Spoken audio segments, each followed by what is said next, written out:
Hey there, welcome to Grifter or Gifted. In a world where charisma and controversy collide, it can be tough to tell a visionary from a con artist. So how do we separate those truly changing the world from those just looking to line their pockets? Today, we're doing a deep dive into someone who had everyone fooled for a while, Charlie Javice, and her company Frank. Javice was a media darling, hailed as a fintech wonderkind. Her company, Frank, promised to revolutionize the student loan application process. And for a while, it seemed like she was on track to do just that. Right. I mean, think about it. Featured in Forbes 30 under 30, attracting major investors. Ultimately acquired by JPMorgan Chase for a whopping $175 million. That's a dream trajectory for any entrepreneur, let alone someone in their 20s. Exactly. But as we often see with these stories that seem too good to be true, there's another side to this coin, and that's what we're going to unpack today. Okay, let's rewind to the beginning.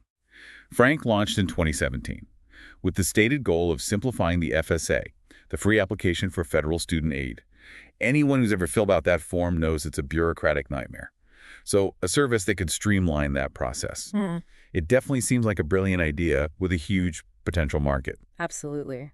Javice tapped into a real pain point for millions of students and their families. Plus, there's the whole social good angle she was pushing right. Initially, Frank was positioned as a nonprofit, leveraging microfinance to help students access education and break the cycle of poverty. Right. Ending poverty with a click of a mouse was one of her catchphrases. It's a powerful message, and it definitely helped her gain traction early on. But was this genuine altruism? Or was it a calculated move to attract investors and media attention? That's the million-dollar question, isn't it? What's interesting is that even in those early days, there were signs that maybe things weren't as squeaky clean as they appeared. In 2017, the U.S. Department of Education issued a cease and desist letter to Frank, citing misleading information on their website that implied an official affiliation with the government. That's a pretty big red flag, especially for a company dealing with something as sensitive as financial aid. You'd think someone as smart as Javice would have been extra careful to avoid any legal issues, especially with a government agency. You would think so, right? But there's more. A former investor even alleges that Javice inflated user numbers during an early pitch meeting. It seems like the drive for growth and success might have overshadowed some ethical considerations, even in those early stages. So despite these early warning signs, Frank continued to grow, eventually attracting the attention of one of the biggest players in the financial world, JPMorgan Chase. How did Javice manage to pull that off? Well, the story she was telling had become even more compelling. By the time JP Morgan came knocking, Frank had expanded its offerings beyond just FS assistance. They had financial planning tools, a credit score website, and Javice was claiming to have over 4 million users.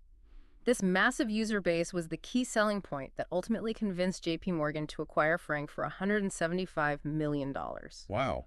4 million users, that's huge. Yeah. It makes you wonder how JP Morgan, with all its resources, didn't catch on to the fact that something might be off. Right. I mean, you'd think a company that size would have rigorous due diligence procedures in place, especially for a deal of this magnitude. But as we'll see, even the most sophisticated institutions can fall prey to a well-crafted narrative and a charismatic leader. Okay, so JP Morgan buys Frank. Javice is set to receive millions from the deal. And she's even offered a managing director position at the bank. It seems like she's achieved the ultimate entrepreneurial dream. But this is where things get really interesting. This is where the facade starts to crumble. As part of the acquisition process, JP Morgan began digging into Frank's user data. And what they found was shocking. Remember those 4.25 million users that Javice was touting? The ones that sealed the deal. Those very users. Well, it turned out that a large portion of them didn't actually exist. Wait, you're telling me those millions of users were fake, like made up? How is that even possible? It's a story that involves alleged data fabrication, a desperate attempt to cover up the truth, and ultimately a spectacular fall from grace for Charlie Javice. This is getting good. I can't wait to hear what happened next. Well, buckle up, because the story of how this alleged fraud unraveled is just as captivating as the rise of Frank itself. All right, before we dive into that, let's pause here for a moment. What stands out to you so far in this story? What are your initial impressions of Charlie Javice? We'll be back in a moment to continue our deep dive and uncover how this seemingly perfect success story turned into a legal nightmare. Welcome back to Grifter or Gifted. We just left off discussing the shocking revelation that a huge chunk of Frank's user base might have been fabricated. It's mind-blowing, all right. Here you have JPMorgan Chase, one of the most powerful financial institutions in the world, about to acquire this supposedly groundbreaking fintech company for $175 million. And the whole thing hinges on a number that turns out to be, well, a big fat lie. It really makes you question the whole due diligence process. You would think with all their resources and expertise, they would have caught this before the deal went through. Right. I mean, maybe they were blinded by the hype, the promise of disrupting the student loan industry, or maybe they were just too eager to get in on the ground floor of what seemed like the next big thing. It's possible, and let's not forget the person at the center of it all, Charlie Javice. She was young, charismatic, and had this incredible knack for storytelling. She managed to convince some very smart people that she was the real deal. So let's talk about Javice. Who was she before Frank? Where did this ambition come from? Well, she grew up in a privileged family in Westchester County, New York, and attended a prestigious private school from a young age. She showed a strong entrepreneurial spirit, always looking for ways to solve problems and make a difference. So the drive was always there, and it led her to the Wharton School at the University of Pennsylvania, one of the top business schools in the country. Not exactly a place known for nurturing slackers. Exactly. And while she was still a student at Wharton, she founded a company called PowerUp. It was an online platform that focused on financial literacy and microfinance, aiming to help students make smarter financial decisions. Microfinance. You know about that, right? It's all about providing small loans to entrepreneurs in developing countries, helping them start businesses and lift themselves out of poverty. It was a big buzzword back then, and it still is today. But did Javice genuinely see this as a path to ending poverty? Or was it more about branding and attracting attention? It's hard to say for sure what her true motivations were at that time, but the narrative she built around PowerUp certainly helped her gain recognition and credibility. She was even a finalist for the prestigious Steele Fellowship, a program that awards $100,000 to young people who drop out of college to pursue their entrepreneurial dreams. Wait, drop out of college? That's a bold move, especially for someone at Wharton. Did she actually win the fellowship? She didn't end up winning. She withdrew from the competition, choosing to stay in school and finish her degree. But even without the fellowship, her entrepreneurial journey was just getting started. So after graduating from Wharton, she sets her sights on disrupting the student loan industry, which leads her to found Frank.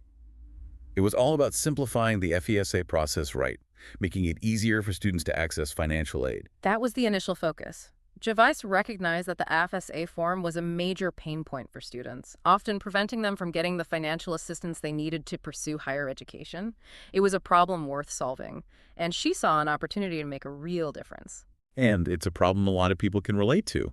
I mean, remember that mountain of paperwork you had to fill out? Frank was supposedly going to fix that and make the whole process seamless. So how did it all go so wrong? Well, as we discussed earlier, even in Frank's early days, there were some questionable practices. That cease and desist letter from the Department of Education should have been a major wake-up call. And then there were the allegations of inflated user numbers, suggesting that maybe the company's growth wasn't as organic as it seemed. But wouldn't a savvy entrepreneur, especially one from a prestigious background like Javice, have anticipated those kinds of legal issues? It seems like a pretty basic misstep for someone who is supposedly so brilliant. You'd think so, wouldn't you? But remember, ambition can be a powerful driving force. And sometimes, when you're so focused on achieving your goals, you might be willing to overlook certain things, maybe even bend the rules a little. So it's possible that Javice started with good intentions. But somewhere along the way, the pressure to succeed, the allure of disrupting a massive industry, maybe even the fear of failure, it all got to her. That's certainly one interpretation. And as Frank's success grew, so did the stakes. By the time JPMorgan came knocking, the pressure to maintain that image of hypergrowth, to justify that $175 million price tag, must have been immense. And that brings us back to those fabricated user accounts. It seems like a desperate gamble, a last-ditch effort to keep the deal alive. But did she really think she could get away with it? That's the question that continues to baffle everyone involved. And that's a great place to pause. We've seen how Javice's ambition and drive led her to create a company that seemed poised to revolutionize the student loan industry. But we've also seen cracks in that facade, hints that maybe things weren't as they appeared. Now the question is, how did this all play out? What were the consequences of those alleged fabrications? And ultimately, where does this leave Charlie Javice? Stick with us as we continue to unravel this captivating tale of ambition, deception, and the high cost of chasing the entrepreneurial dream. We'll be right back with the final part of our deep dive into the world of Charlie Javice and Frank. Welcome back to Grifter or Gifted. We're wrapping up our deep dive into the story of Charlie Javice and Frank. It's a story that raises so many questions about ambition, ethics, and the price of success in the cutthroat world of startups. Exactly. We've seen how Javice went from a promising young entrepreneur to a figure embroiled in one of the most high-profile fraud cases in recent fintech history. Right, and remember, this isn't some small-time operation. We're talking about JPMorgan Chase, one of the biggest financial institutions in the world getting duped. So let's pick up where we left off. JPMorgan has just acquired Frank, and they're starting to dig into the user data that was, shall we say, a little too good to be true. So picture this. You're JP Morgan. You've just shelled out $175 million for this hot new fintech startup with a supposedly massive user base. You're ready to integrate Frank into your operations, start marketing to those millions of potential customers. Sounds like a recipe for success, right? Right. But here's the catch. The vast majority of those emails bounced back crickets. Wait, so they're sending emails to addresses that don't exist? Essentially, yes. Remember those millions of users that Javice had claimed? A large portion of them were fabricated, just lines in a spreadsheet, not real people. Oh, wow. That's when the alarm bells must have started ringing at JPMorgan. Absolutely. This wasn't just a minor discrepancy. This was a fundamental flaw in the entire deal. It raised serious questions about Javice's claims and the validity of Frank's entire business model. So what did JPMorgan do? Did they confront Javice? They launched an internal investigation, and it didn't take long for them to uncover the truth. They discovered that Javice had allegedly gone to great lengths to conceal the true user numbers, even instructing a data scientist to create a synthetic data set to support her claims. So she was actively trying to cover up the fraud. That's not a good look. Not at all. And it gets worse. They also found evidence that she had purchased a separate data set with real student names for over $100,000, seemingly as a backup plan in case her fabricated data was discovered. It sounds like she was playing a very dangerous game, betting that JPMorgan wouldn't scrutinize the data too closely. It was a huge gamble, and one that ultimately backfired. Once JPMorgan realized the extent of the alleged fraud, they acted swiftly. So what happened? Did they just cut their losses and walk away? They did more than that. They fired Javice in November 2022 and shut down Frank just a few months later. And then the legal hammer came down. Yeah, things escalated quickly. Both the Department of Justice and the Securities and Exchange Commission filed charges against Javice in April 2023. She was arrested and indicted on multiple counts of fraud, conspiracy, and securities violations, facing potentially decades in prison if convicted. Wow. From fintech wonderkind to facing serious jail time. What a dramatic fall from grace. It's a stark reminder that even in the fast-paced, high-stakes world of startups, there are consequences for cutting corners and deceiving investors. So where does this leave Charlie Javice? What's her defense? Javice maintains her innocence. She claims she was wrongfully terminated and is the victim of a smear campaign by JP Morgan. Her legal team argues that she was not trying to defraud anyone and that any discrepancies in the user data were unintentional. So basically, she's saying it was all a big misunderstanding. That's essentially her defense. She claims that JP Morgan rushed the acquisition and didn't properly vet Frank's data, placing the blame on the bank's due diligence processes. So it's become a classic he said, she said legal battle. But regardless of the outcome of the trial, Javice's reputation has been severely damaged. Absolutely. This case has sent shockwaves through the fintech industry, serving as a cautionary tale about the dangers of unchecked ambition and the importance of ethical business practices. It's a story that reminds us to look beyond the hype and the charismatic personalities, to ask tough questions, and to remember that integrity matters, especially when it comes to dealing with other people's money. Well said. So after taking this deep dive into the complex world of Charlie, Javice, and Frank, the question remains grifter or gifted. The courts will ultimately decide her fate, but this story has undoubtedly left a lasting impact on the fintech landscape. It has. And it's a story that will continue to be debated and analyzed for years to come. What stands out to you in all of this? I think the most striking aspect is the potential for both brilliance and deception to coexist within a single individual. Javice clearly had a sharp mind and a knack for identifying opportunities. But somewhere along the way, the line between ambition and dishonesty became blurred. It's a reminder that even the most promising individuals can be tempted by shortcuts, and that those shortcuts can lead to devastating consequences. Well said. And that's a perfect note to end on.